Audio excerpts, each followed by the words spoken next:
नमस्कार दोस्तों, स्वागत है आपके अपने YouTube चैनल पे।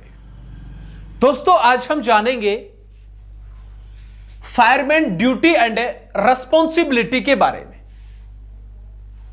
कि जब एक फायरमैन ड्यूटी के ऊपर होता है तो उस दौरान उसको कौन कौन सी रेस्पॉन्सिबिलिटी दायित्व होते हैं। तो इसी के बारे में आज हम डिस्कस करेंगे।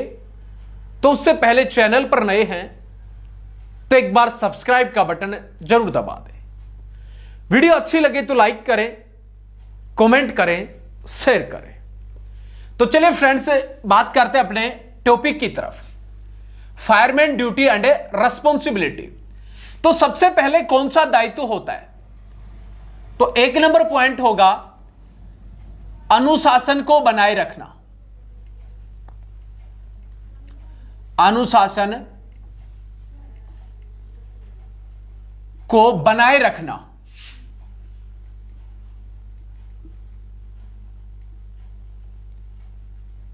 यह सबसे पहला जो दायित्व है एक फायरमैन का बनता है कि जब भी ड्यूटी के ऊपर होता है तो उस दौरान अनुशासन का होना बहुत ही महत्वपूर्ण होता है।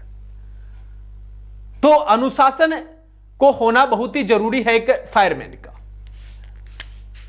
दूसरा पॉइंट आता है बचाव कार्य करना। बचाव कार्य करना कि जब भी किसी भी स्थान के ऊपर रेस्क्यू कार्य है तो उस स्थान के ऊपर बचाव संबंधित जो कार्य होते हैं, बचाव संबंधित जो काम होते हैं, उनको भी कौन करता है? कि फायरमैन ही तो करता है। तो फायरमैन की वहां पर भी एक रेस्पॉन्सिबिलिटी, दायित्व बनता है कि बचाव संबंधित कार्य करना। सबसे पहला जो दायित्व था अनुशासन को बनाए रखना, दूसरा दायित्व जो बनता है बचाव के कार्य को करना। तीसरा जो रेस्पॉन्सिबिलिटी दायित्व जो है आग को बुझाना।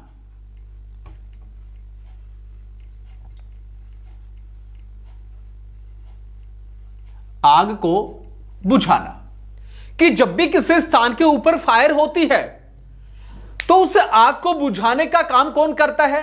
वो एक फायरमैन ही तो करता है। तो आग को बुझाने का काम भी कौन करता है? कि फायरमैन की ही एक रेस्पॉन्सिबिलिटी, एक फायरमैन की ही दायित्व उस स्थान के ऊपर होती है। तो आग को बुझाने का काम भी एक फायरमैन ही करता है। नेक्स्ट पॉइंट आता है फायर स्टेशन की साफ सफाई। फायर स्टेशन की साफ सफाई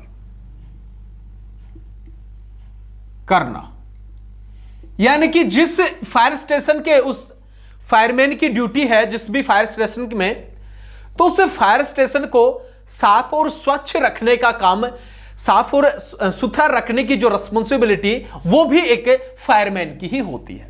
तो फायर स्टेशन को साफ सुथरा रखने का कार्य एक फायरमैन का दायित्व, एक रेस्पॉन्सिबिलिटी बनती है। इसके बाद में आता है नेक्स्ट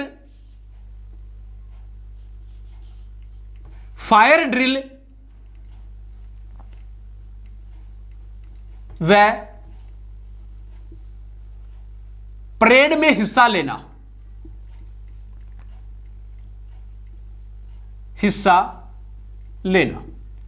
जब भी फायर ड्रिल होती है या परेड होती है तो उस स्थान के ऊपर फायरमैन का होना बहुत ही जरूरी है।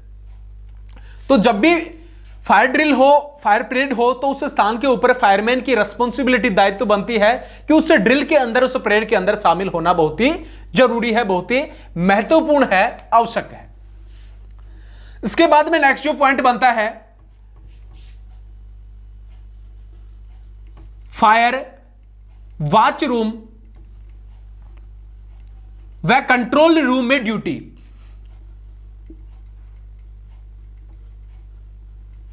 कंट्रोल रूम में ड्यूटी। तो फायर जो वॉच रूम होता है और कंट्रोल रूम होता है, तो उसमें भी तो ड्यूटी होती है फायरमैन की। तो उस स्थान के ऊपर भी रिस्पॉन्सिबिलिटी, दायित्व होता है। जब भी फायरमैन ड्यूटी के ऊपर होगा तो वॉच रूम या कंट्रोल रूम के अंदर भी उसकी ड्यूटी हो सकती है। ठीक है, इसके बाद में नेक्स्ट आता है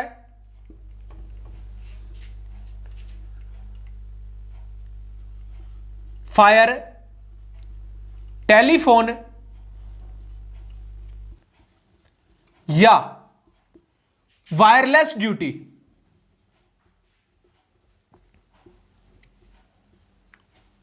वायरलेस ड्यूटी, तो एक जो फायरमैन है उसकी जो ड्यूटी है वो टेलीफोन या वायरलेस ड्यूटी भी हो सकती है। यानी कि जब भी कोई अग्नि संबंधित जो दुर्घटनाएं होती है तो उन सूचनाओं को सुनना। ठीक है, तो उस स्थान के ऊपर भी उसकी जो ड्यूटी है, वो जो रिस्पॉन्सिबिलिटी है वो बनती है।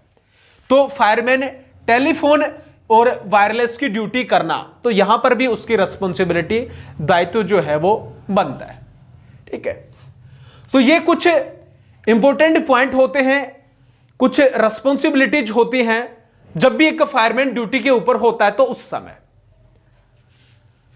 अनुशासन को बनाए रखना, बचाव कार्य को करना, आग को बुझाना, फायर स्टेशन की साफ सफाई का काम करना, फायर ड्रिल व प्रत्येक परेड के अंदर हिस्सा लेना, फायर वॉच रूम व कंट्रोल रूम के अंदर ड्यूटी व फायर टेलीफोन या वायरलेस ड्यूटी।